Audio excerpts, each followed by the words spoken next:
The first time I tasted that soup, I thought, no way something this simple can help with my blood sugar. But you know what? I was wrong in the best way. At 68, I've tried all kinds of fancy diets, pricey supplements, and confusing plans that promise to keep blood sugar steady. But what ended up helping me most was a warm bowl of soup I grew up watching my mama make. Go figure. Back then, we didn't talk about glycemic index or slow carbs. We just knew what kept us going through cold winters and long days on our feet. Turns out that old wisdom still holds. A humble bowl of soup, thick with lentils, beans, or squash, can sometimes do more than any health app or powder ever could. There's something about soup that just feels like home. Maybe it's the steam on a cold morning or the way it fills the kitchen with a smell that makes you stop and close your eyes. I started eating these kinds of soups every day after noticing my blood sugar wasn't spiking the way it used to. One bowl around lunchtime, and I'd make it to dinner without that shaky, tired feeling. I don't pretend to have all the answers, but I do believe God gives us small clues in everyday things, like a simple soup that brings comfort and balance. So today, I'm sharing 7 soups that help me stay steady after 60. They're full of flavor, easy on the wallet, and they just might give your body what it's been asking for all along. If this sounds like your kind of story, give the video a thumbs up and hit subscribe. God bless you for being here. Number 7, roasted butternut squash and red lentil soup. The smell of roasted butternut squash filling the kitchen? It takes me straight back to autumn mornings when the air turned crisp and the leaves started to fall. My wife used to bake squash with cinnamon for grandkids, but one day she blended it into a soup with red lentils, and Lord have mercy, it stuck. Creamy, sweet, and just a little earthy, like something out of memory you didn't know you still had. And ever since that first bowl, I've been hooked. This one became my comfort bowl, especially when my energy started dipping in the afternoons. What surprised me most was how full it kept me. I used a graham crackers or a peanut butter sandwich to hold me over, and sure enough, my blood sugar would bounce all over the place. But with this soup, it's like a slow fire burning gently through the day. Red lentils add that hearty texture, while the squash gives a soft sweetness without loading up on sugar. I don't crash anymore. I don't feel jittery or tired. And I don't need a nap 2 hours later, unless the couch is just too comfy to resist. Funny how something this bright and cheerful looking can do so much behind the scenes. The orange color isn't just pretty. It comes from beta-carotene, the same thing in carrots. That means it's good for your eyes and your skin too, not just your glucose. I read once that squash was considered poor man's food during the Depression. But if you ask me, there's rich wisdom in that kind of cooking. Simple ingredients, deep nourishment. These days, I roast a whole tray of butternut squash on Sunday, toss it with olive oil, salt, and thyme, sometimes a little rosemary if I'm feeling fancy. Then I simmer it with red lentils, garlic, onion, and a bit of vegetable broth. You don't need cream to make it creamy, just a good blender and a little patience. It keeps in the fridge for days, and each time I warm it up, it feels like I'm doing something kind for myself, like tying my shoes just right or turning off the news for a while. Sometimes I wonder how many folks out there are still chasing pills and powders, while the answer's been sitting in the produce aisle all along. This soup may look simple, but it's changed my afternoons and helped me enjoy the evenings more too. Thank the Lord for recipes that heal without trying too hard. Number 6, creamy chicken and mushroom soup. If you told me 5 years ago that I could eat something creamy, cozy, and still keep my blood sugar in check, I'd probably smile and walk away. Creamy usually meant heavy. Rich meant regret later. But this chicken and mushroom soup, it taught me that comfort food doesn't have to come with a price tag on my health. It's like a warm blanket on a cold day. Only it goes straight to the inside. My daughter found a recipe on some diabetes website, and I'll be honest, I rolled my eyes. Then I tasted it. The texture was smooth, the mushrooms were hearty, and it felt like a meal I didn't have to apologize for. And boy, it stayed with me all afternoon. There's something about mushrooms that makes you feel like you're eating more than you are. They've got this meaty chew, especially when you brown them right in the pan with a bit of olive oil. I like to slice mine thick so they don't disappear in the soup. Add a handful of shredded chicken. preferably leftovers from Sunday's roast. And you got a bowl that satisfies without sending your sugar to the moon. The secret? No flour, no heavy cream. Just a splash of milk or plain Greek yogurt if you want it creamy, and a good broth to carry the flavor. It fills you up without dragging you down. And since it's low on carbs, my number stays smooth, not perfect, but steady enough to make me feel like myself again. I remember my mama used to say, if it don't smell good when it's cooking, it won't taste good neither. Well, this one fills the whole house with that deep, savory scent, like you've been cooking all day, even if it only took 30 minutes. There's something sacred about that smell. Onion sizzling, garlic in the air, mushrooms softening down. I like to throw in some thyme, maybe a bay leaf if I got one lying around, and a small spoon of Dijon mustard to wake things up. And I always thank God when I open that lid and feel the steam hit my face. Smells like peace. My grandkids walk in and say, "Pop, what smells so good?" That alone makes it worth it. It's easy to make this part of your weekly rhythm. Some mornings, I chop the mushrooms while the coffee's brewing. I let the soup simmer while I read a little scripture or watch the birds out back. Then by lunch, it's ready to go.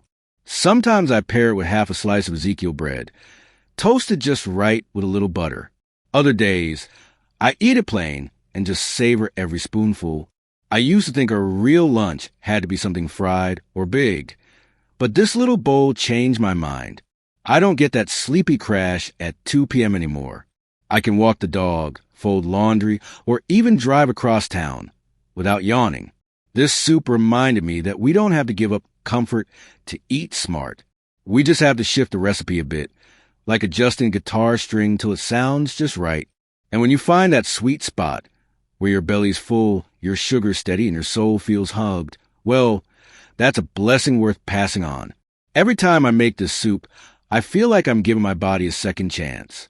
And at this age, second chances feel like gold. Number 5, vegetable chili. The first time I made this chili, I expected it to taste like a compromise. You know, one of those healthy versions that forget the flavor. But I was wrong. It hit me with that warm, smoky aroma, the kind that fills up your whole kitchen and makes you stand a little closer to the stove. The butternut squash melted down just enough to thicken the base, while the black beans stayed firm, almost chewy.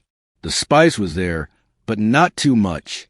It felt like a bowl made for folks who want to eat well and feel good after. I took one bite and thought, now this is how I want to eat at 68. Where I'm from, chili was always served at tailgates, potlucks, and cold Friday nights in the fall. My cousin used to bring a big crock of it at church gatherings, full of beef, beans, and enough grease to shine your boots. But this version, it's lighter on the gut, gentler on the sugar, and still packs that stick-to-your-ribs satisfaction. Black beans are full of fiber and slow carbs, which mean they digest nice and easy. Add in that naturally sweet squash, and what you got is a chili that fills you up without sending your blood sugar into a roller coaster ride. On colder days, I like to serve it in one of those big stoneware bowls that keep the heat in. Sometimes I'll add a dollop of plain yogurt on top, a little chopped cilantro, maybe even a squeeze of lime if I'm feeling bold. And let me tell you, there's something powerful about scooping into a thick, hot chili that you know is doing your body good. I don't feel sluggish after eating it. I don't get cravings an hour later. It holds me steady, like a good friend who shows up on time and stays until the work is done. One little trick I've learned is to roast the squash before tossing it in. It brings out this deep caramel flavor, like sweet potato, but lighter. I usually cube it up, toss it with olive oil, a pinch of cumin, and roast it at 400 degrees Fahrenheit until it starts to brown. That way, when it hits the pot with the black beans, tomatoes, onions, and spices, everything feels like it belongs. The whole thing takes maybe an hour, but the leftovers are even better the next day. Sometimes I even eat it cold, right out of the fridge, standing in my pajamas. Don't judge me. What gets me about this chili is how it shifted my idea of what comfort food really is. I used to think it had to be heavy, greasy, or cheesy, but this bowl warms me up without weighing me down. It makes me feel taken care of. And every time I have a bowl, I quietly thank the Lord for helping me find foods that nourish both my body and my memories. Number 4, White bean soup with escarole or spinach. The smell of garlic sizzling in olive oil always stops me in my tracks. It's a scent that says something good is coming, slow, simple, and made with care.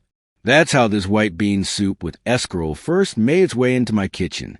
My neighbor Frank, second-generation Italian, brought over a pot and said, "This helped my dad stay strong through his 70s. I smiled and took a spoonful. Creamy white beans, soft wilted greens, just enough broth to wrap it all together. That bowl didn't just fill my stomach. It filled something deeper. It reminded me of something my grandma used to make, only back then we just called it green soup. What I love about this soup is how gentle it is. Nothing flashy, no overpowering flavors. It's soft, smooth, and easy on the system, like a friendly handshake instead of a slap on the back. White beans are full of fiber and protein, and they've got this way of making you feel full without bloated. And those greens, whether you use escarole, spinach, or even a bit of kale, they bring freshness that balances everything out. It's like the beans keep you grounded, and the greens lift you up, a perfect pair. It fills you in layers. First the warmth, then the calm, then that steady energy that quietly carries you through the afternoon. Some days, I eat this with a drizzle of lemon juice on top. Other times, I toast a thin slice of sourdough and lay it right across the bowl, letting it soak in that garlic broth like a sponge. My wife likes to crack an egg right into the pot before serving. It poaches gently and turns the whole thing into breakfast for lunch. It's such a flexible soup. You can dress it up or down, depending on your mood or what's in the fridge. And it's so easy on blood sugar that I don't even have to think twice about a second bowl. That's a gift, especially for folks like us who spent years counting carbs like coins in a jar. The best part?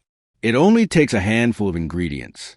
A can of white beans, a few cloves of garlic, some broth, olive oil, and whatever greens you've got.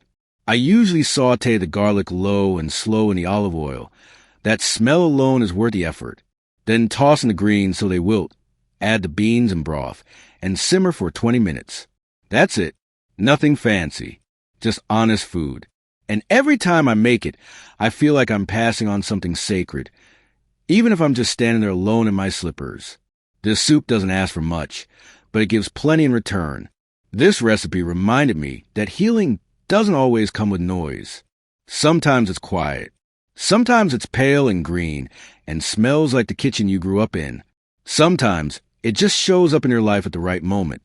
Not to fix everything, but to make the next few hours feel better. I thank God for that neighbor who shared his pot that day. Since then, this soup has become one of my most reliable companions. On tough mornings when the joints ache or the news gets heavy, this little bowl helps bring me back to center. Calm, steady, grateful. Number 3, split pea soup with ham bone. Out on a farm where I grew up, nothing ever went to waste, especially not a leftover ham bone. After Sunday supper, Mama would toss that bone in a big pot with dried split peas, onions, and carrots, and by Monday, the house smelled like something strong and sacred was happening on the stove. That soup wasn't just food. It was fuel for the hard week ahead. I didn't know back then that those humble green peas were full of fiber and slow-burning energy. All I knew was one bowl kept me going till dusk, no crashes, no fuss. I came back to this soup years later, after one too many blood sugar spikes and a few too many mornings feeling foggy and weak. I remember that split pea soup, thick as gravy, salty from the ham, and somehow still light on the belly. I dug out the old Dutch oven, said a quiet prayer, and got to work. And wouldn't you know it, my sugar level started staying steady, especially on the days I ate a bowl around lunchtime.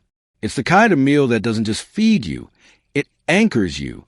Some folks turn up their noses at split peas. Looks like baby food, I've heard, but not when you do it right. You brown the onions first, let the garlic bloom, and simmer it all slow with a smoked ham bone until the peas break down on their own. The broth gets rich, thick, almost creamy, without a drop of cream. And the ham? It gives you protein and deep flavor, without needing much meat at all. 1 bowl is plenty. 2, and you'll be loosening your belt with a smile. I usually make a big pot and freeze half. It's one of those soups that gets better the next day, thicker, deeper, and even more satisfying. Sometimes I'll add a splash of apple cider vinegar at the end, just to brighten things up. Other times, I keep it plain and let the peas do the talking. My grandkids love it with cornbread on the side. I like it with a spoon and some peace and quiet. It's a soup for quiet days, for winter afternoons, for coming back to yourself after a busy stretch. What gets me most is how something this rustic, this old school, fits so naturally into what I need now. I don't need fancy ingredients. I don't need a nutritionist. I just need this pot, this bone, these peas. It's like my body remembers what worked long before I ever started reading labels. And every time I make it, I thank the Lord for parents who knew how to cook with love and wisdom, and for the gift of coming full circle at 68. Number 2, Minestrone Soup. There's something about minestrone that feels like it was made by someone who truly cares about you. The smell of tomatoes, garlic, and simmering vegetables takes me back to a little diner we stopped at once on a road trip through upstate New York. Cold outside, snow on the windshield, and this hot, colorful soup arrived in a chipped white bowl with steam rising like a hymn. I didn't know then how much my body would come to need soups like this. I just knew it warmed me up better than any gas station coffee ever could. Minestrone is like a garden in a bowl. Beans, tomatoes, zucchini, carrots, a little pasta if you want it.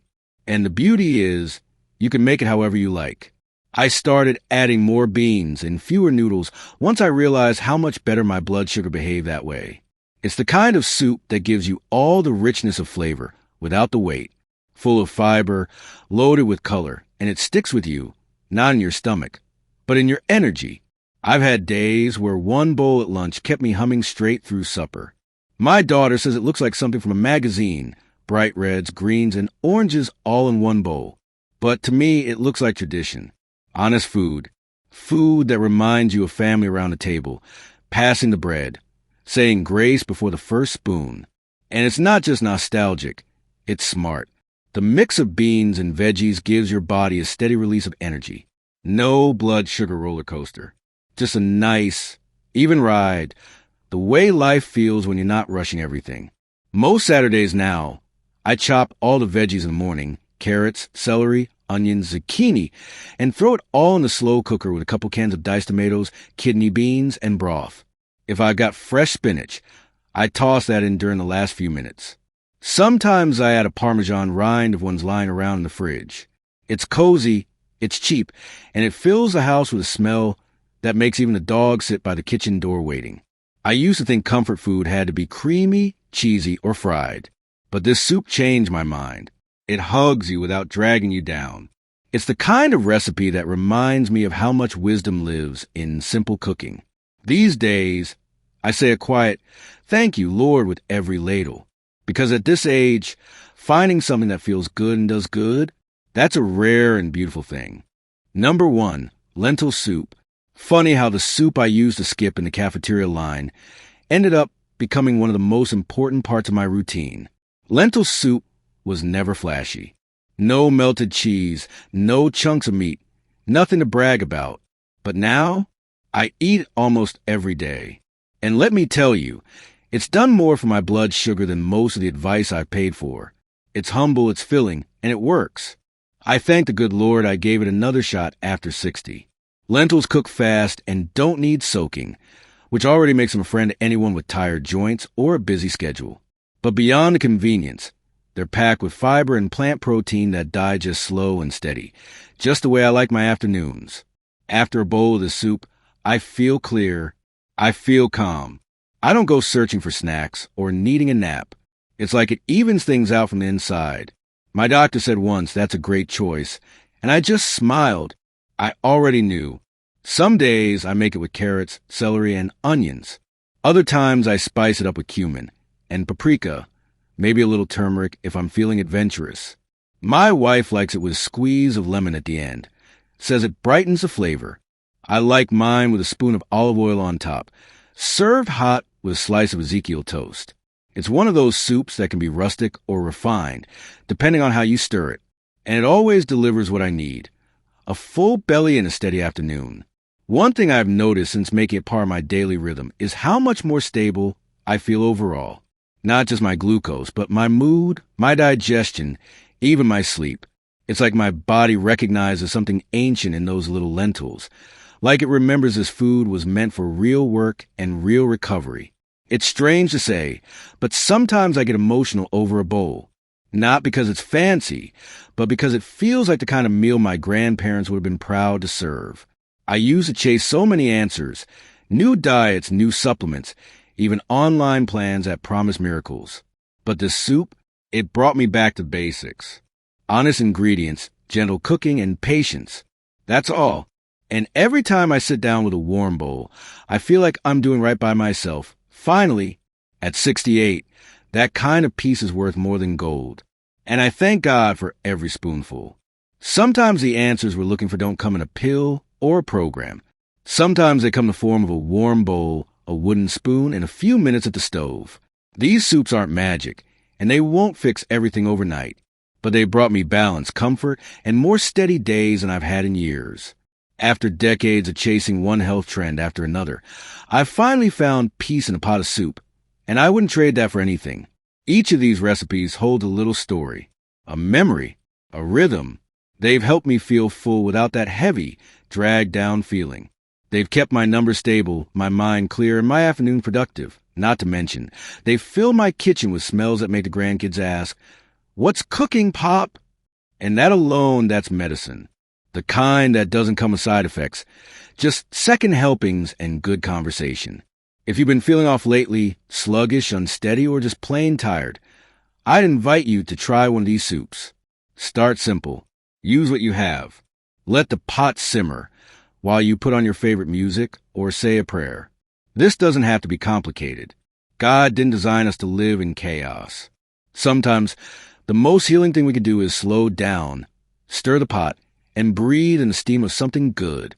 But of course, I always say, I ain't no doctor, just a grateful man who found something that helped. So before making any big changes, talk to your health provider. These soups work for me, but every body is different, and we've all got our own stories. Still, I hope this gave you some hope, or at least a little hunger for something warm and honest, because it's never too late to feel a little better. Thanks for spending this time with me.